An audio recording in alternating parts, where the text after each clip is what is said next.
makinig ng salita ng Diyos. Pwede po mong sumigaw ng Amen! Amen! At sa oras po ito, ayan, tayo po'y dadako sa pakikinig ng salita ng Diyos. Atin pong i-ready ating mga Bible. And might as well po, silent po natin ang ating mga phones. And kung may mga anak po tayo, ayan, na children's, pwede po sila sa children's area po para po sa kanilang children's Bible study na pangungunahan po ng kanilang mga teachers. Ayan, so hindi ko na po patatagalin pa. Ayan, pinapakilala ko po ating kapatid from JL Tapia. Ayan, palakpakan po natin ng Lord sa buhay po ni Brother Louie Valdez. Amen, praise God. Praise God, praise God. Nakita mo si sister, ano dapat sasabihin niya? Mamaya tulong mo sa akin, ha? Purihin po ang buhay ng Diyos sa umagang ito. Amen! Praise God! Hallelujah! Isang maulang umaga ng pagpapala. Amen? Bumubuhos ang ulan, subalit ibubuhos ng Lord ang walang hanggang kapantay na pag-ibig at biyaya niya sa bawat isa po sa atin. Amen! Woo! Praise God, praise God, praise God. Ilang araw nating namataan at talagang matindi ako lang. Ano kaya naging kulay-kulay natin ng mga panahon na yun? Di ba ba?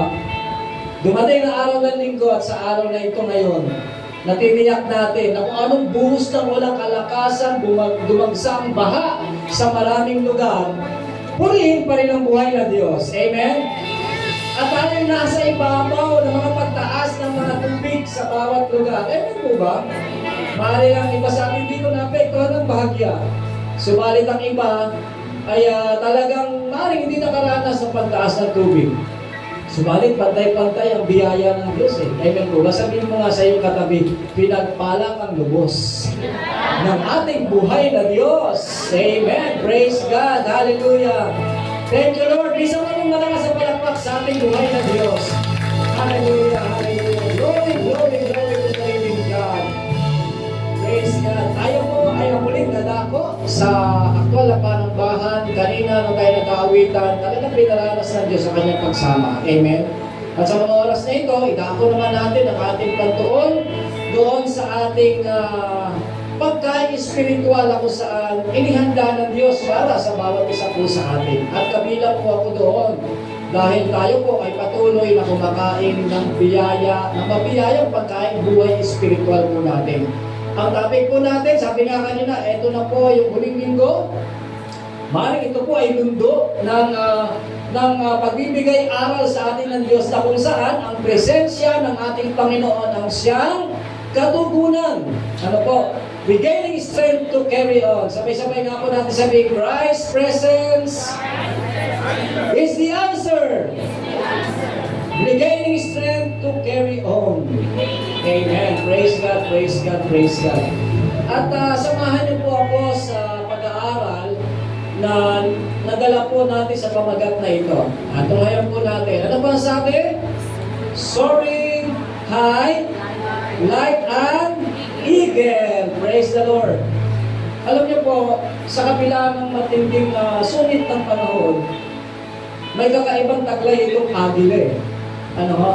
The more na dumadagsang anumang uri ng bukso ng kanya nasasalubong na lakas ng ulan, mas lalo po siya namamayagpag.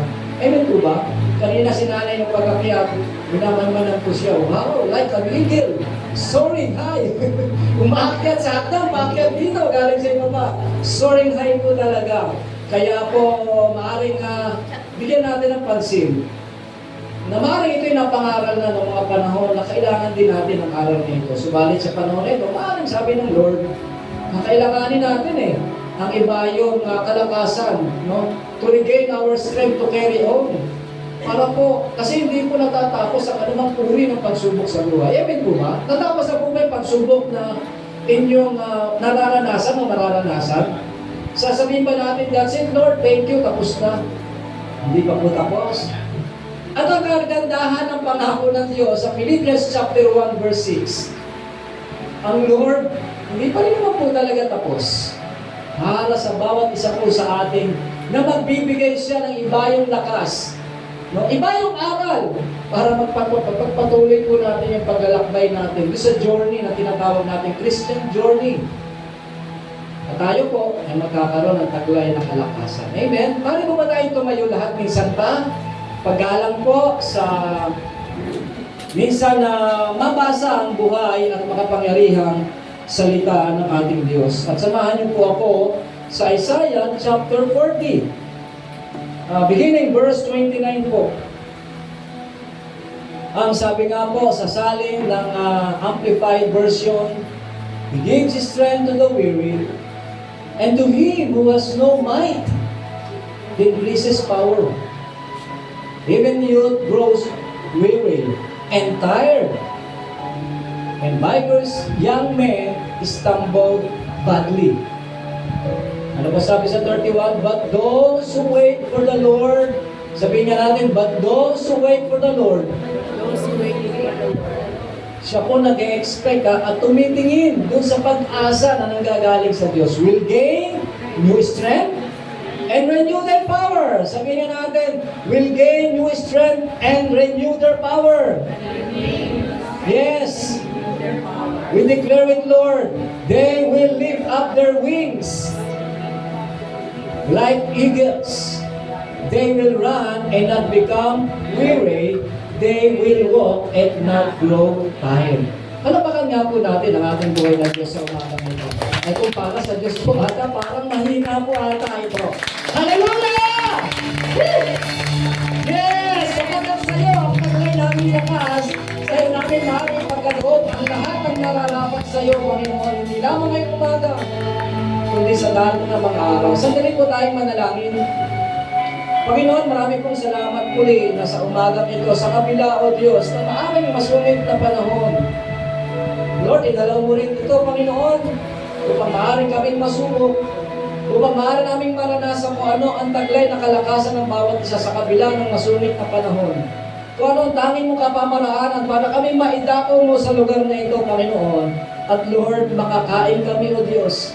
Muli kaming masidlan, O Diyos, ng pagkain espiritual na kinakailangan po namin sa panahon ngayon at sa darating pang panahon ng aming buhay. Kaya O Diyos, sa umagang ito, patuloy ang pagsama na dalangin namin mula sa banal mong Santong Espiritu. Lord, patuloy na mamalagi sa lugar na ito at kausapin ang bawat isa at gawin mo lamang daluyan ng aking labi, Panginoon, bilang yung lingkod na tagapangaral na dinako mo sa lugar na ito, bilang mag-asik ng pinhi, Panginoon, mula sa iyong salita, O Diyos, at patuloy namin, O Diyos, pagsaluhan ang mabiyayang grasya, Panginoon, na nagmumula sa iyong buhay at makapangyarihang salita. Mga kalakasan, mga pagtuturo, pagtutuwid, pagpapaalala, Panginoon, sa bawat isa po sa amin, na ang Diyos na pinaglilingkuran namin ay Diyos na dakila. Oh, what amazing God we serve! Ikaw yun, Panginoon. Kaya naman sa umagang ito, patuloy ka mangusap, kontrolin mo ang bawat programa, at patuloy na ikaw ang siyang maitaas, maibaba ang lilingkod sa pinakamahabang kalagayan ng aking buhay. Sa iyo ang lahat ng papuri, parangal, sa pangalan ni Jesus, ito po kami sa dalangin, lahat ng anak ng Diyos ay magsabi ng Amen and Amen! Praise God! Hallelujah! Sige po, tayo po ay makakaupo na sa komportabling lugar na kung saan napili po natin upang tayo po'y makinig ng kanyang mga salita. Ano po ang sabi ng sumunod na slide? At sa umagang ito, atin pong matutunghayan kung ano po ang sinisimbolo ng isang agila. Eagle symbolizes vitality and power. Ano po? With their feathers and large wings, yung malalapad niyang pakpak ay patuloy na iwinawagayway. Ano po? Na sa bawat higla nito, siya po ay may kaukulang pagkagamit. Kapag sinabi pong vitality and power, ito po ay may taglay na kasiglaan at kapangyarihan. Paano ba natin nararanasan na tayo nananamlay? Di ba lang gana? Di ba ba? Yung bahay pag may dumating na pagsubok sa buhay natin, totoo naman, talaga mapapaupo ka sa hirap isipin kung paano ito mariresolve. Di ba ba? Pero itong agila, ano po, naturingan, isang, kaya nga po siya ginawang bansang ibon. Tama ba, mga estudyante? ano ating pambansang ibon. Di ba? Po, buhaya. Ano nilipad ko yun eh. baka sino ba yung teleserye na nasa TV, di ba? Yung buhaya, yung kanyang parang kakambal yun eh.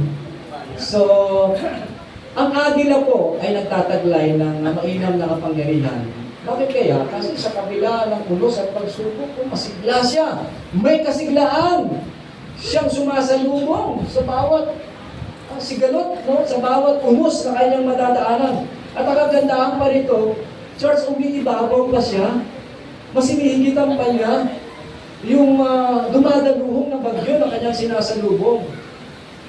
No, with their feathers and large wings, yes, may kakampay niya ng maayos. They also represent speed and greatness. Sabihin niya natin, speed and greatness. May kaliksihan. Talaga namang matikas, maliksi siya. Hindi mo makikita sa kanya na siya'y nahihirapan. Di mo ba? No, sa bawat manggagawa natin, at sa bawat pag-akyat lang dito. Di mo ba? Medyo mataas sa ating mga senior citizen, pero, di ba, habang umakyat tayo, ano ang inuusal natin? Lord, give me more strength in the name of Jesus. Di ba? Talagang habang inahakbang natin, Lord, kaya ko to. Sasamahan mo ako. Philippians 4:13, I can do all things through Christ who gives me strength. Di ba? Yun lagi yung ating ipinapaalala ng Diyos sa atin. At napakainam naman po talaga. With totemic spirit. Tinignan ko ano yung totemic spirit na ito no? Of the eagle and its energy in your life. Alam niyo po pala, ito po lang may kahalintulad, no? Pwede siya maging hayop, pwede maging individual. May kahalintulad siya sa buhay na tinataglay natin. Ano sa tingin niyo kahalintulad sa buhay ng bawat isa sa atin? Sa buhay ng agila. Di ba? Ang malalabay niyang pakpak ay kanyang binawagayway. Tayo, habang mayroong i-stretch, sige lang, go lang ng go. Di ba? Habang may ilalargan tayo, habang may ikakampay tayo, sige lang, go lang. Di ba? O kahit pagod na, kahit na ang sinusuo mo ay misto lang hindi mo na kaya, pero sige lang. Di ba? So meron siyang totemic spirit.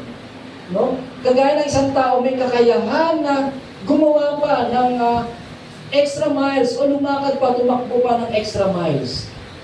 You'll feel ready to accept challenges and put your fears aside. Isasantabi mo yung takot mo, ikaw ay susuong. No?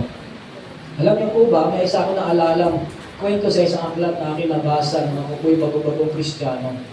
At every time na maalala ko ang buhay ng agila, na humahaling tulad sa buhay po ng bawat isa sa atin, sa paglipad natin, no, sa journey ng ating buhay, alam niyo po ba, may isang itlog ng agila na nahulog doon sa nest, no, ng nililimlimang ugad ng manok, ano, ng hen. Dumating ang panahon, napisapol sila na sabay-sabay. At nag-isla ng agila, nung siya po ay lumabas doon sa kanyang shell, sa kanyang shell, nakita niya yung mga kahalubilo ng mga manok. Sisiw, no? Mga chicks. Mga sisiw. At pagkatapos ito, lumalaki sila, nakagaya. Lumalaki siya, nakagaya din ng manok. Nakita niya ang manok, lumilipad, pero hindi ganun kataas. Tama po? Manok, hindi naman po ganun kataas lumilipad.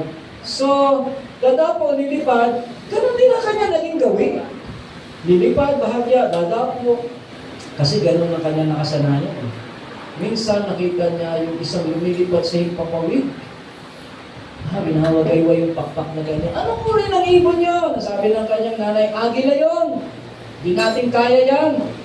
Mataas lumipad yan. Sumasalubong sa anong bagyo na kanyang madadaanan. Mas mataas pa sa ulap kapag siya lumilipad, kapag may bagyo. Pilit niyang kino-cover up yung bagyo ng kanyang lakas. At alam niyo, nangarap yung agila. Sabi niya, sana ganun din ako. Ano kaya sinabi? Yung mga panahon niya, di ba, sana all. Sinasabi, sana all. Siguro yung panahon niya, sabi ng agila, yung sisiw na agila, sana all, makalipatin. Ano kaya sa tingin niyo ang isang aral na makikita natin? Nakita kaya ng agila yung tunay na katayuan? No? Maaaring hindi niya nakikita yung kanyang itsura dahil wala siyang masalamin. Na iba pala yung kanyang itsura sa kanyang paglaki kasama ng mga manok. Church, tayo po, yung mga agila na noon, hindi natin alam na kaya pala natin mag-soar high. Kaya pala natin mamayagpag sa gitna ng mga pagsubok. Church, hindi tayo mananatiling nasa kaisipan ng manok na hanggang dito lang tayo. Ito lang yung kaya natin, anak, sabi ng inahin. Ito lang yung kaya natin. Huwag ka nang mangarap ng gano'n. Pero sa atin po, mga kapatid, ang buhay ng Diyos, ang siyang nagbibigay ng tunay na aral sa atin, hindi ka lang para dyan. Amen. Tayo po ay uusan. Kaya nga po sabi ng Biblia, di ba sa Deuteronomy 28, hindi tayo gagawing buntot. Gagawin tayong pulo. Gagawin tayo tagapanguna. Hindi na tayo mamutang. Church, sila lalapit para tayo utanan. Amen. Ganyan po ang ating buhay na Diyos. Masaya po ba natin mapakinggan na ang Diyos natin ay buhay na tunay na sumasama sa atin? Amen! Palakpakan niya po natin ang buhay na Diyos. Hallelujah! Ano po ang sabi ng sumunod na slide? What makes us grow weary? No? Paano daw po ba natin ito masusumpungan sa buhay na taglay natin na tayo po ay hindi na makakasumpong ng kapaguran? Church, ang realidad, napapagod ang bawat isa. Si nanay nag-stay pa ng bahagya doon kanina. At medyo lumalalim pa pati na. Nay, ayos, para kayong agila. Kulang na lang pakpak. Ano po? At talagang ginigain niya yung strength niya ulit. Diba? Tama po? Kailangan mabalik kasi kailangan humakbang pa ulit siya papasok dito. Pagkatapos siya humakbang pataas, kailangan pa siyang pumasok at humanap ng isang komportabling upuan.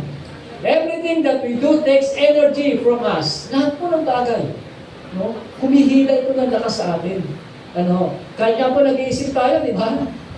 Pag muna ako balahin, napapagod ako. Saan ka napagod? Di nakaupo ka lang. Saan ka kaisip? Nakapagod din po mag-isip. Di po ba? And cause our energy level to reduce, nakakapagbawas po ito ng ating lakas, kakayahan para ulit kumuha ng isang bagay na ating tutunguhan. Kami po, pag pumupunta noon ng Batangas na nakamotor kami, automatic po yung kalagitnaan, nagpapahinga po kami. Kami mag-asawa. Doon sa gitna ng kalagitnaan po ng Tagaytay, meron kami laging hinihintuan doon at doon kami kumakain. At kasi ang dahilan, nakakapagod mag-drive ng motor dahil mga ngalay ka po. Dahil malayo-layo po yun. From Manila, Caloocan. Tondo, Caloocan po kami nanggagaling. So, 4 na oras namin binabaybay po yun. Hindi ka pa makakadaan ngayon sa sa mga shortcut na daan, sa Cavitex, no? Sa South Super Highway. Bawal po yung motor below 400cc. Ano? Yung motor namin cc lang. No? Nakakasisi dahil mapapagod ka, no? Ganun po talaga, magpapahinga po tayo. And some of the things that drain us, ito yung mga bagay na nakakapag-drain sa atin, nakakaubos ang lakas natin. Not only physically, but also spiritually. Church, pansinin natin. Bakit hindi kaya physical lang naapektuhan? Bakit naapektuhan pati spiritual natin? Di ba, one time sa buhay natin, dumarating yung pag may pagsubok, Lord, sa susunod na lang ako na linggo dadalo. Lord, liban po muna ako sa prayer meeting. Bakit kaya ayusin ko po muna itong problema sa aking pamilya? Nakalimutan natin na ang Lord ang pwede mag-ayos ng problema ngayon. Amen. Tayo, siyempre, tuwa-tuwa naman ang kaaway dahil nahadlangan niya tayo. Sa bawat pagsubok na dumarating sa atin, maraming strategy ng kaaway para pigilin. Kung kailan pa naman ako magtuturo, inaway ako ng asawa ko. May mga ganong pagkakataon Di po ba? Kung kailan pa naman naka-assign ako mag-opening prayer, hindi ako makakarating. May mga ganong senaryo. At apektado ang ating spiritual na buhay. Sa tingin niyo, bakit? Ang espiritu natin, kagaya ng ating physical, kailangan natin regular na pakainin ng salita ng Diyos. Matthew chapter 4, verse 4, Man shall not live by bread alone, but by the every word that is speaketh out of the mouth of God. Yung mga salita ng Diyos, ito po yung pagkain spiritual po natin. Kaya ano po ang dahilan? Kahit umulan, bumagyo, bumabaha. Bakit nandito po tayo? Tignan nyo nga po inyong katabi. Di ba? Ako'y nagpapasalamat sa Diyos. Masaya po ako. Sabihin nyo sa inyong katabi, nandito ka sa akin tabi ngayon. Yes! Maaaring hindi natin namalayan, may bahang na dinaanan yan. Di po ba? Maaaring nag-travel yan, may nakita, may sinusundan ako nakamotor kanina, papunta dito, basang-basa na po siya. Pero sige lang, tuloy-tuloy lang siya. Sabi ko, baka sa church ito pupunta. Wala naman po dito. Kasi nakadilaw din siya eh. Di ba? Pero wala siya dito eh. Maaaring sa ibang lugar siya pupunta. Pero bakit apektado? Alam niyo po, dahil sa stress. Nahadlangan tayo. Problema. No? Mga alalahanin sa buhay, sa mundong ito. At yung kabigatan. No? Burdens that we carry. Yung mga dala nating mga kabigatan. Yung mga, Lord, hanggang ngayon, hindi ko pa natutugon. Bigat na bigat na ako dito sa anak ko. Di po ba? Bigat na ako sa asawa ko. Hanggang kailan ko ito dadalhin sa aking buhay? Di po ba? At siguro, Panginoon, makipag-commune muna ako sa kanila at makipag-enjoy muna ako. Later na lang po ako kakain ulit ng pagkain sa aking spiritual na buhay. At yun nga po nangyayari, humihina po yung ating spiritual na buhay. Dahil natukulang po tayo sa mga nutrisyon na kailangan ng ating spiritual na buhay. Amen? Kaya nga po, sa mabiyayang habag ng Diyos, umuulan sa labas, nandito tayo, salamat po sa Panginoon. Amen po ba? Pwede po ba natin palakpakan ang kabutihan ng Diyos sa ating mga buhay? With the great na lakas natin, Lamentations 3:22-23, the steadfast love of the Lord never ceases. Hindi mo natatapos yun. Pero kumusta po kaya tayo? Minsan, nahadlangan yung pagmamahal na sinasabi natin, Lord, mahal kita, kahit ano mangyayari, susunod ako. Pero pag dumagsana ang problema, ayan na po, sa hindi natin namamalayang pagkakatakon.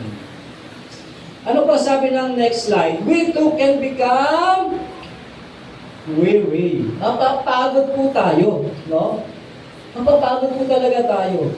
And as we go through this hardship, sa mga hirap ng buhay na dinadaanan po natin, maaaring sa kasalukuyan, at sa hinaharap na panahon, church, paghahanda po ito para sa darating na panahon na kung tayo man daw po ay haharap sa mahirap na bagay, we can become overwhelmed, discouraged, and faint. Mapapagod, discouraged, no? Madidismaya tayo. Ano ba yan? Hindi naman yan ang aking ini-expect. Bakit siya? Bakit yan ba ang aking nararanasan ngayon? Di mo ba? Yung mga uncertain things sa ating mga buhay, yung mga hindi natin inaasa, walang katiyakan na pwedeng mangyari sa atin. Di mo ba? Ang dapat daw po, ipagkatiwala natin ito saan? Sa certain God na meron po tayo. Ano po ba ang ating Diyos? Tiyak na tayo'y sasamahan at hindi tayo iiwan. Sabihin mo nga sa katabi, hindi tayo iiwan, ipababayaan man ng Diyos. Yes! Alam niyo, maganda, dinideklara po talaga natin yun eh. Alam niyo po kung bakit ipaparinig natin sa kaaway. Ito ang mensahe ng Diyos. Ito ang hindi matapos-tapos na pag-ibig ng Diyos. Bago tuwing umaga, sabi ng Lamentation. Bago tuwing umaga, sariwa, kung anong kailangan mong kalakasan, ipagkakaloob ko sa iyo, more than enough. Amen? Our God is amazing God. No, ang nais niya yung higit pa sa kinakailangan po natin. Hindi lang yung basta meron, no? Lord, tiyak na kalakasan kailangan ko. Hindi lang po tiyak na kalakasan. More than enough pa na kalakasan. Bakit? Para yung nag-uumapo na kalakasan na meron tayo, yung po yung ibabahagi natin ngayon sa maraming taong ating nakakahalubilo. Amen? Kasi kung wala ka, at kulang ang kakayahan mo na nararanasan mo sa Diyos, sa tingin mo, meron ka nag-uumapaw na pwede mong ibahagi sa maraming taong makakahalubilo. Wala po. Kaya kailangan ang nais ng Diyos, yung nag-uumapaw na presensya niya na meron sa ating kalooban at tiyak yung ay pagmamalaki natin, ipangangalandakan natin sa bawat tao na kinakaharap natin. Kaya nga po yung pag-asa, yung kawalang pag-asa sa paligid. Pag binahagi ng kaban, naku, dami ko kasi problema ngayon eh. Kasi parang tiyak mo, lalapit sa'yo, no? Mamangungutang to sa akin ah. Maganda ko sabihin. Eh, parehas tayo! Ganyan din nararanasan ko! Di ba? Nakiayon ka pa. Di po ba? Na dapat, ang kalakasan na gumapaw sa iyo, yun ang may ibabahagi mo sa Kanya. Sabi ng salita ng Diyos, hindi tayo bababayaan, iiwan. Joshua chapter 1, verse 5. Hebrews 13, verse 5. Kailanman hindi tayo iiwan ng Diyos. Our faith is cake-based. A false promise, no? Isa itong hayag na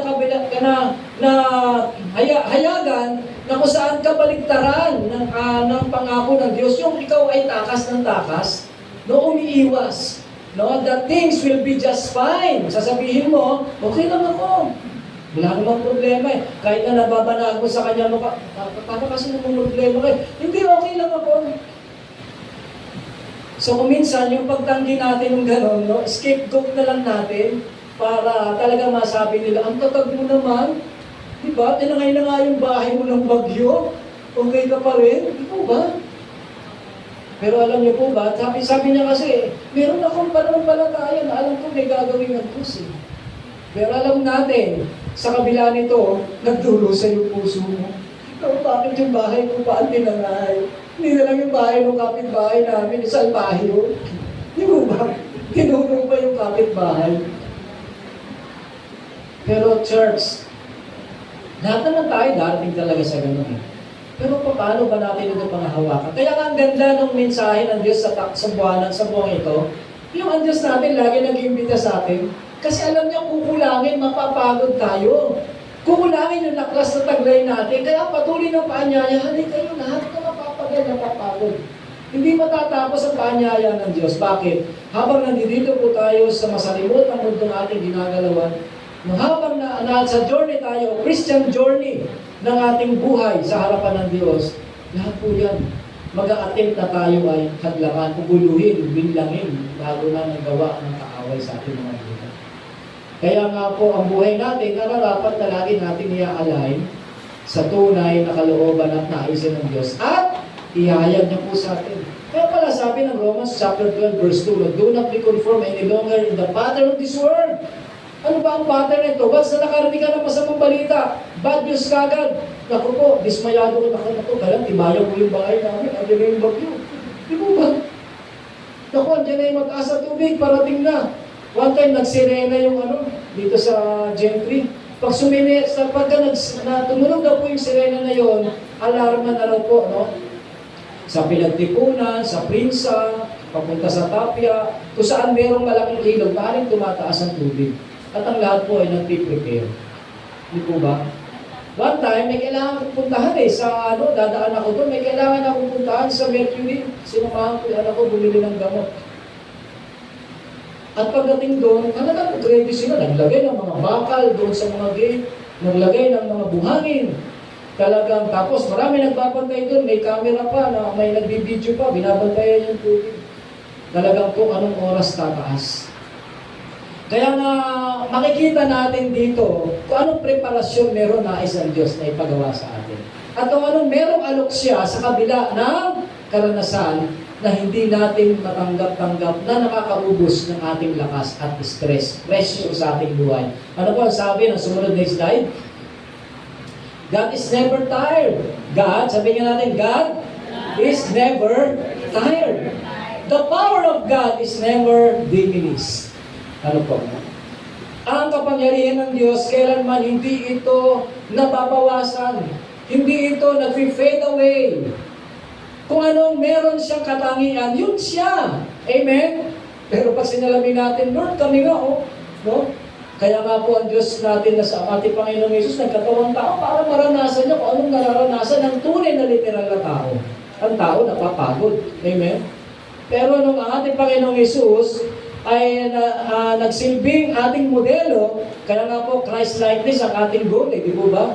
Nung ananasan natin sa buhay natin bilang mga tagasunod ng Panginoong Jesucristo, ay matularan natin ang kanyang, mapantayan natin. Subalit hindi natin kaya dahil tayo ay tao lamang. Tama po ba? Subalit, ang sabi ng Panginoon, okay, sige, as human being, limitado ang lakas, pero ito naman ang alok ko sa inyo. Ano po ang sabi ng Philippians 4:13? Magagawa mo ang lahat ng bagay.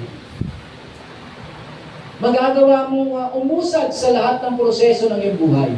When we exercise His strength and great power, kapag ipinapahayag natin, atin itong ine-exercise, no, kapag ginagamit natin, pinapakita natin, ano po, pinapractice natin yung kanyang kalakasan, yung kanyang kabutihan, great power, yung kapangyarihan walang kapantay. Napakarami po kasi ng pangako ng Diyos sa kanyang salita. On behalf of anyone or anything, all His power is still at the same level. Sabihin nga natin, all His power, all God's power is still at the same level. No? Hindi po nagbabago yun. Kailanman. Kung anong meron siyang pagpapakilala sa atin na siya'y mighty God, na siya'y amazing God, siya pa rin po yun. Kaya nga po ang alok niya, saan ka pa pupunta? Halika, lumapit ka sa akin. Yun po ang alok ng ating Panginoon. No wonder this verse continues to tell us. Sabi po ng next slide. Ano po? He gives power to weak and strength to the powerless. Di ba may awit tayo? Yung madalas yung ginagamit pag magtatapos nung awitin. Give thanks with a grateful heart. Ano po ang chorus nun? And now, let the weak say, I am strong. Let the poor say, I am rich because of what the Lord has done for us. Give thanks. Di ba pinagpapasalamat po natin yun? Amen? Pwede mo ba natin palakpakan muli ang ating buhay na Diyos? Pinuin mo, tayo po, na talagang, sabihin natin, di ba tayo pinaka-weakest, no? Pero mayroon tayong nararanasan na pagkalumbay, pagkalungkot, pagkahina, pero ang kalakasan ng Diyos, kapag ating hiniling, at siya naman talaga, sa Kanya lang natin masusumpungan. Di ba? Ano po ang sabi ng Psalms? Sa Diyos nating hanapin, no? Psalms 37:4, sa Diyos natin hanapin ang kaligayahan, kalakasan. Ano ba ang kulang sa atin? Kalakasan? Ano ba ang kulang sa atin? Mga bagay na nais natin na makasama natin, material man ito, no? Isa man itong individual, isa man itong kakayahan para mapaglingkuran natin ang buhay na Diyos. Sa Diyos natin hanapin lahat ang kaligayahan. At ito po ay pagkakaloob sa atin ng Diyos. Kung tayo maaari sa mga problema o sa mga estudyante, nako, exam na naman. Di ba? Pero dahil sa inihanda mo yung sarili, panatag ka. At meron kang Diyos na nahihilingan ng tunay na karunungan na kailangan natin. Yung saglit ka lang nag-review, pero lahat yun binigay ng Lord para sa iyo. Baunin mo pag nag-exam ka. Di ba? Alam natin na ang Diyos ay hindi pa po natatapos sa atin. Kung ano magagandang bagay na inumpisa niya sa atin, lulubusin ito ng ating Diyos hanggang sa muling pagbabalik ng ating Panginoong Yesus. Amen! Amen! Yan po ang kagalakan natin. May pangako ang Diyos na pangahawakan po tayo. Let us avail of His unlimited power and strength. Halika kayo, sama-sama natin tanggapin, sama-sama natin i-claim, sama-sama natin pakinggan, at sama-sama tayong mag-obey sa paanyaya ng Diyos. Amen? Dahil unlimited po ang power ng ating Panginoon at kalakasan na kayang ipagkaloob sa atin. Meron lamang po dalawang bagay na nais ko pong iwan sa inyo. Ito po ay tumutukoy doon sa the power to overcome. Sabihin nga natin, the power to overcome. Yes, ang sabi po ng 1 Corinthians chapter 15:57. But God is the one who gives us power. Sabi natin, God is the one who gives us power. Amen. Over sin, through Jesus Christ our Lord, we give thanks to Him for this. At nagpapasalamat tayo sa Diyos sa ganito mga bagay. Magpasalamat tayo sa Diyos. Sabi po sa magandang balita na nagbibigay sa atin ng tagumpay. Amen? Kaya nga pag tayo po ay magbibigay parangal sa Diyos with energy. Amen? Bakit? Kasi ang Diyos na pinag-aalayan at dinideklara natin ay Diyos na matagumpay. Kaya dapat po nasasalamin sa atin yung katagumpayan. Meron po ba nagsasabing with power? Parang na-drain, ano? Na-drain siya. Eh, hindi po ata kaaya-ayang pakinggan. With power! Amen? Eh, meron nga po isang kapatid kagabi na umating, taga Bacau, umating doon sa Bella Vita, sa prayer meeting, sa gathering namin ng women's gathering. At nandun din po ako kasi po, nagkanda kami ng tinatapos namin yung post encounter po natin. Marami po nag-ahabol sa amin eh. Kaya tinapos namin kagabi. Ang sabi niya, bati niya gabi na, good morning! Di ba? Ay, alam ko yan, sabi ko. Batiyan niya sa mga networking eh. Di ba? Ganon sa mga networking eh. Kahit gabi, good morning ang bati sa'yo. Pero with energy Nakakatuwa. Alam mo, kinatuwa ko, sabi ko sa kanya, natutuwa ko kasi with energy mong binabanggit. Alam ko, maaaring pagod ka maghapon, pero with energy niyang binanggit. At nakakaayang pakinggan. Amen po ba? Kaya nga po, ang sabi ng salita ng Diyos, the power to overcome, no, yung ating mga nararanasan ay nakasaad sa salita ng Diyos dahil ang Panginoon mismo ang nagbibigay sa atin ng kalakasan. Sabihin mo nga muli sa iyo katabi, taglayin mo kapatid. Ang kalakasan na nagmumula sa ating buhay na Diyos. Yes. Wala nang puwang, ang kaaway. Ano ba naman? Narinig ko na naman yun. Diba sabihin ng kaaway, gusto ko nga siyang patanglayin eh. Lalo na sa paglilingkod, lalo na sa pagdalo. Pero ito na naman, binabanggit na naman, ang kalakasan nagmumula sa Diyos. Wala na talaga akong magagawa dito. Church, hindi lamang po si Satan, ang kanyang alipores ay busy sa labas. Busy din po siya dito. Sumisilip-silip. At lalo po niyang ano tawag dito? Nilalambitinan. Yung mga pilikmata na taglay natin na mahaba, lalo na yung mga mahaba, nilalambitinan niya yan. Di ba ba? Kaya every time na mangangaral ang nakatayo sa ating harapan, ang asinugo ng Lord, mayang konti, nalalaglag na yung ating mga kalukap na mga ating mga mata. Kung pwede nga lang tukuran ng na stick, pero hindi pwede. Pero nakakatuwa, baka may magsalamin dyan na may korte ng mata. Di ba kala mo kasing tulog pala? Di po ba? So, sa Panginoon, kailangan niya sariwang-sariwa natin natatanggap na ang bawat mensahe sa panahon na kakailanganin natin, kagamit-gamit po ito. In season or in out of season, ang salita ng Diyos ay kailangan po natin patuloy na natatanggap. Bakit? Siyempre, sa panahon ngayon, maaaring hindi mo kailangan. Paano sa panahon na kailangan mo na? Kaya na pag nagbigay ng quiz ang teacher ma'am, absent po ako noon. Hindi ko po ito masasagot. Di po ba? O nandyan man, nakikidaldal naman sa kaklase. Hindi rin po niya na-absorb ang tinuturo ng teacher. Kaya kinagugulat kapag mayroong exam si teacher. Kasi na hindi niya alam kung ano ang kanyang itutugon. Ano po sabi na sumunod na slide? God's grace is power to overcome. Saan po? Sa kasalanan. Sa kaaway na walang iba kundi si Satanas. At sino pa yung isang matinding kalaban po natin? Sino? Sarili natin.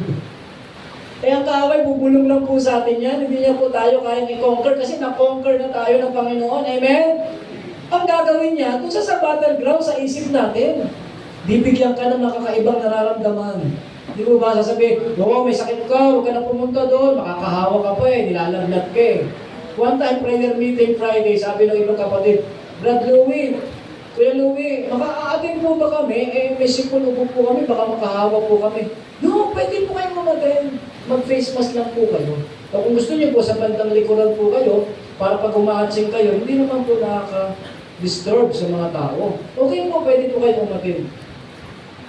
Alam niyo kung minsan, yun ang dadahilan na, nilalpa, para akong may lagnat, para akong may sakit, attend ba ako? Alam niyo po kung ano yung magandang gamot doon? Ito sa parang may sakit, yung parang nilalagnat. Ano po? Ano daw? Paracetamol? Ang magandang gamot doon, parang gamot din. Siyempre, parang may sakit lang siya, di ba? Di uminuman ka lang parang gamot. Sigurado mawawala po yung parang sakit po natin. At yun po yung matinding kalaban natin, yung sarili natin. Dahil ang kaaway, bubulungan ka lang eh. Pero pag ikaw naman ay nanamlay ng tuluyan, oo nga, masakit nga yung balakang ko eh. Balakang pa lang po yun ha. Pwede ka naman tumayo habang nakikinig o nag-worship. Kung hindi ka makakaupo, di po ba? Purihin po ang buhay ng Diyos. Mari po ba natin palakpakan minsan pa ang ating buhay ng Diyos? Hallelujah, hallelujah. Glory, glory to the living God. Next slide po, ang sabi, this power enables Christian to ano po? Resist the temptation. Ano po yung inaayos ng ating Panginoon sa ating mga buhay? Kung tayo po ay magpapatuloy na sumagap ng kalakasan mula sa Diyos, live a more righteous life. No, aside po sa resist temptation, find freedom from the bondage of sin. Overcome the works of the enemy. Napapagtagumpayan po natin kung anumang gawa ng kaaway. At alalahanin po natin, gawa ng kaaway, hindi pa po tayo nakukonquer. Tayo po ay tinitempt pa lang. Amen? Kapag dumating ang temptation, ano po ang sabi ng salita ng Diyos? Di ba? Resist the devil and he will flee from you. Pero bago po yun, paano mo may takaboy? Submit yourself first to the Lord. Ang sabi po ng salita ng Diyos. Unahin natin magpakababa sa ating Panginoon para tayo po ay lubusan magkaroon ng ganap na kapangyarihan at lakas na mula sa Diyos na itaboy anumang gawa ng kaaway sa ating mga buhay. Kaya nga po, we will overcome the works of the enemy. Amen? Maaari po ba natin palagpakan pa ang buhay na Diyos? Hallelujah! Number 2, the power to carry on. Kapag tayo po ay nakasumpong ng lakas sa Diyos, ito po naman yung ating masusumpungan sa susunod na kabanata ng ating buhay. God is encouraging us to find strength and hope in God, especially when we feel overwhelmed or weak o tayo natatabunan na ng mga pagsubok at nagiging kahinaan na natin. He provides power to those who are faint. Kaya meron na tayong lakas na mapagtagumpayan eh. Magpatuloy ka nga sa ating laban sa buhay. Di po ba? Kaya maaaring ang bawat isa sa atin, isa po tayo sunggalan ng Diyos ayon sa Ephesians chapter 6. Kaya lagi nating isusuot ang baluti ng ating Panginoon. Na sa bawat laban ng ating buhay, meron tayong helmet of salvation. Meron tayong, anong plate yun? Breastplate of righteousness. Ano pong belt ang kailangan natin isuot? Truth of belt. Ano pong kailangan panyapak po natin? Dapat, lagi po tayo nakahanda na maipahayag ang salita ng Diyos, ang kabutihan ng Diyos sa ating mga buhay. No? At higit sa isang bagay na maganda pa, ano po? Ano po yung tangan-tangan natin? The sword, which is the Word of God. Then, ano po yung ating panangga sa kaaway? Yung ating shield of faith. Dito po, nagkakaroon ng usapin sa shield of faith. Gaano katibay kaya ang shield of faith ng bawat isa sa atin? Meron po ba tayong maliit na pananampalataya? Meron po ba tayong napakalaking pananampalataya na kahit saan tayo tirahin ng kaaway na nasasangga po natin? At yung merong maliit na pananampalataya, paano niya masasangga ng mainam kung tirahin siya dito sa bandang kaliwa o bandang kanan? Dahil sa maliit na pananampalataya, madali siyang mapenetrate ng kaaway. Kaya Charles, paghubog po ng ating Panginoon na para tayo may makapagpatuloy, taglayin natin yung indikasyon ng Diyos, yung paanyaya niya. Dahil tayo kanyang tuturuan, yung sabi ng salita ng Diyos sa verse 29 ng Matthew 11. At pagkatapos nito, tingnan natin sumunod na slide, ano po ang sabi ng 1 Corinthians chapter 15? 15:58. So my dear brothers and sisters, stand strong, mga kapatid, manatili po tayong matatag. Don't let anything change you. Hindi tayo matitinag, hindi magbabago ang ating desisyon. Ang ating pananaw na mula sa Diyos tayo, humugot ng kalakasan. Always give yourself fully to the work of the Lord. Ang pagtuunan natin ng pansin ay yung paano natin mapapagyaman ang kapamaraanan ng pagsunod at paglilingkod natin sa Diyos. You know that your work in the Lord is never be wasted. never be in vain. Hindi po ito masasayang. Alam niyo po, sa Panginoon, siya po yung ating, kumbaga sa kumpanya, siya po yung ating employer. Siya yung ating boss. At bilang employer, lahat ng kanyang mga empleyado, pinapangasiwaan niya yan. I-increasean ko to. Masipag. No? Masipag gumanap ng kanyang task, tataasan ko to. Ipo-promote ko to, gagawin ko itong manager. Alam niyo po ba sa Panginoon, ang promotion ang gagaling sa Diyos? Kung noon, tagapunas lang tayo ng silya, later on, ma-assign ka ng opening prayer, pagkatapos, a-assign ka na sa short exhortation. Di ba? Kaya nga po, dahil nakikita ng Diyos kung paano po tayo lumalapit sa Kanya ng may pagpapaturong puso. Unti-unti po yan, dinidevelop po niya tayo. Ano po? Kaya nga po, church, sabi sa 1 Corinthians 15:58, hindi po nasasayang ang bawat ginagawa natin. Amen? Kaya po, purihin natin ang buhay ng Diyos sa umagang ito. Sabi na sumunod na slide, no, last 3 slide na lamang po. God promises divine assistance and empowerment for those who trust in Him, allowing them to persevere and overcome. No, nagiging overcomer tayo, nagiging matyaga tayo. Lahat ng obstacle, as we bound in the work of the Lord, lahat yan, kaya po natin pagtagumpayan. Wala po tayong sasabihin, Lord, bakit ako, hindi ko po ito kaya? Dahil ano po ang sabi ng sumunod na slide? Mababasa natin, have you not known? Isang malaking tanong. Yes?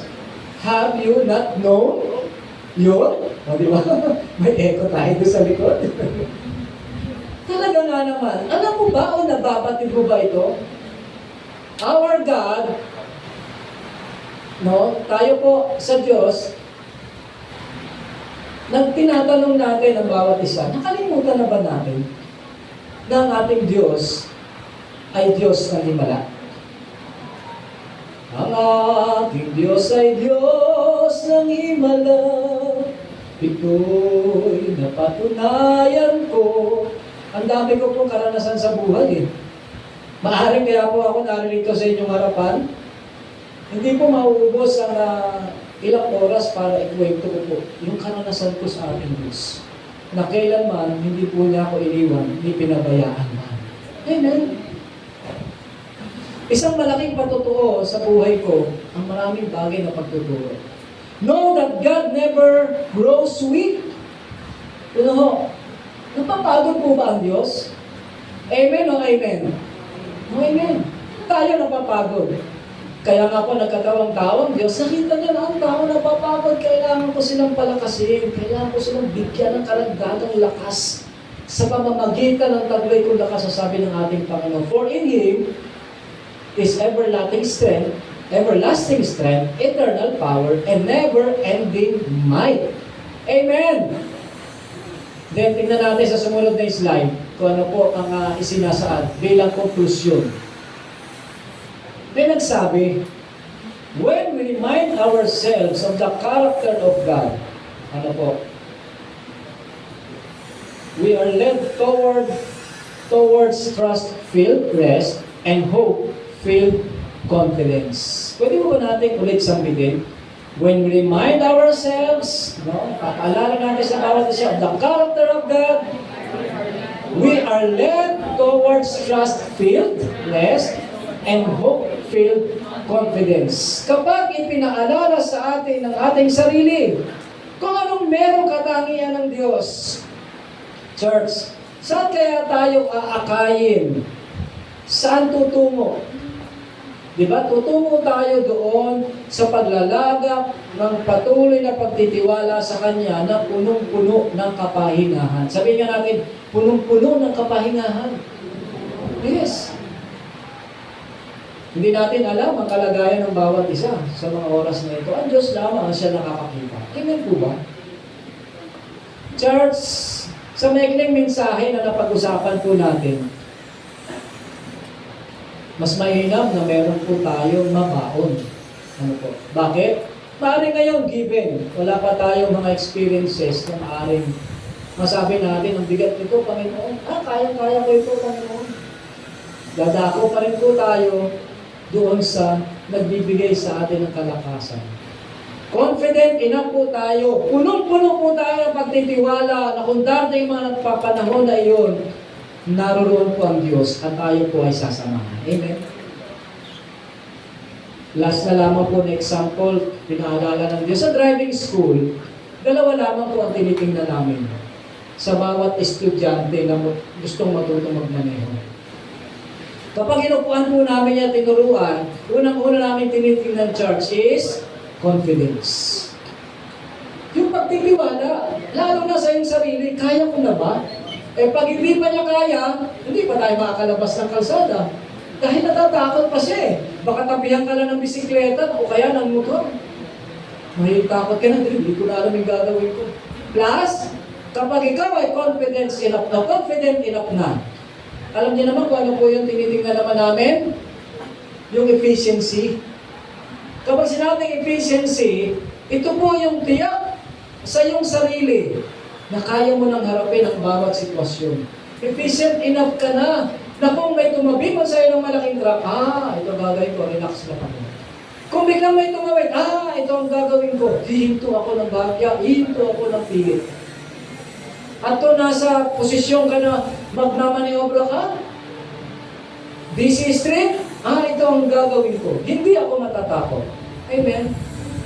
Sa buhay Kristiyano po natin, maging kaakibat po natin sa buhay natin yung dalawang bagay na ito.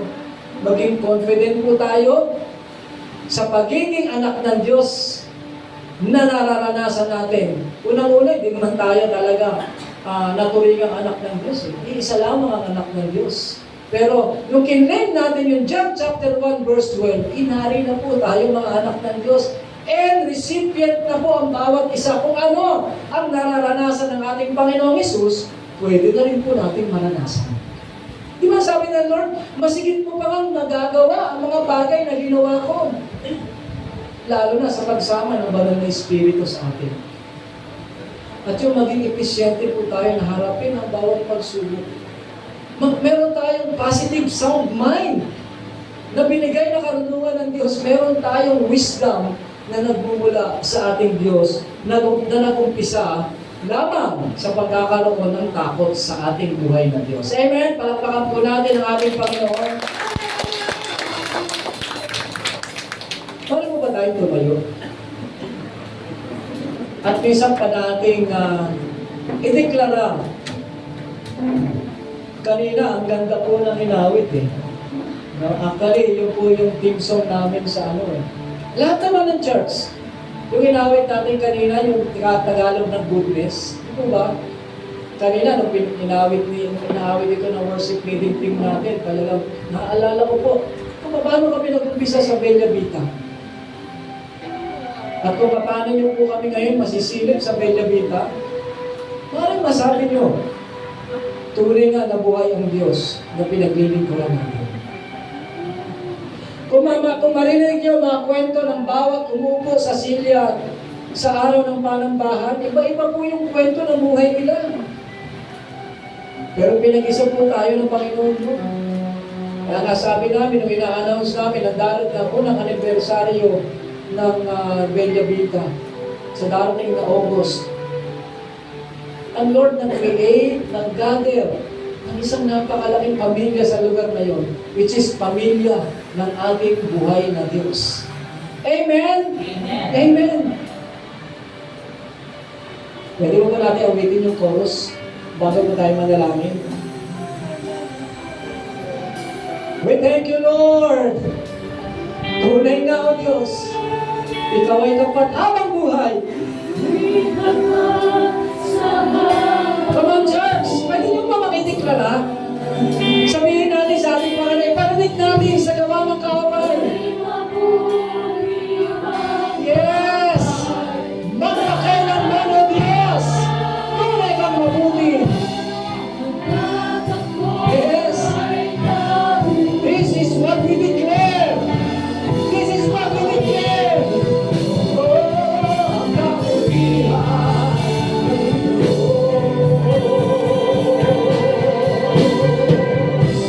Ika'y naman sa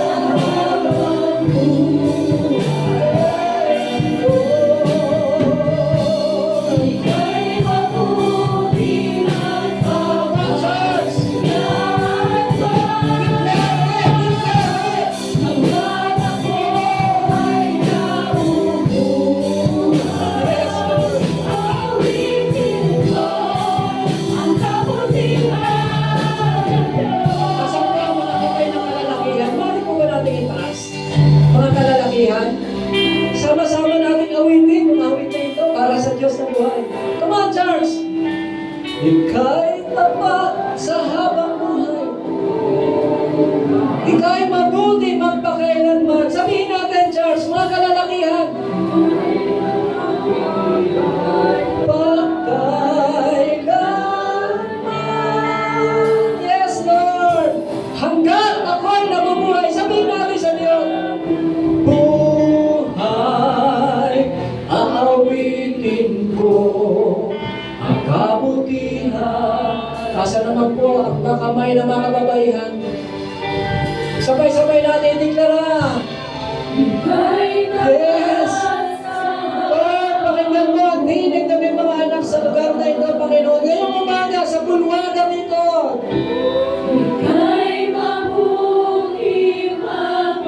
Yes!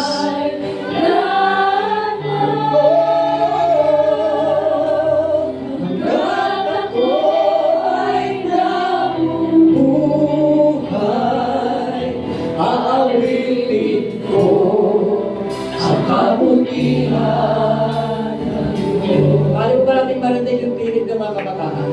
Amen?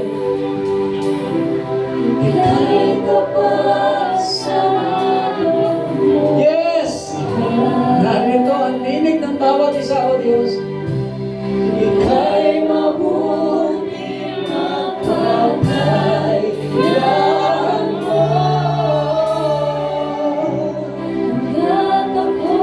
Come on, shout it! Come on, declare it, church! Oh,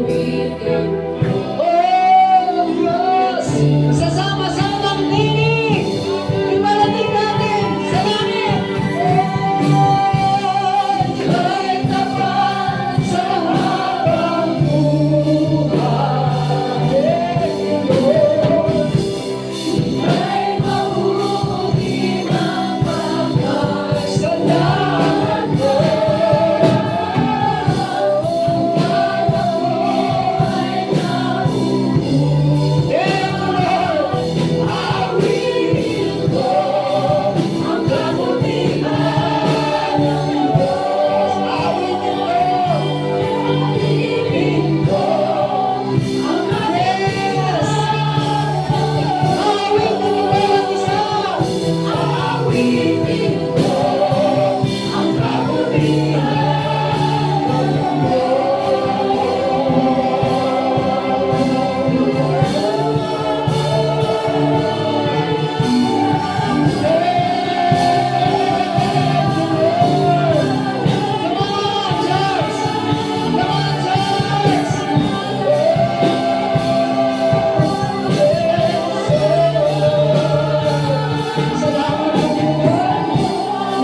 Kaya naman, O Diyos,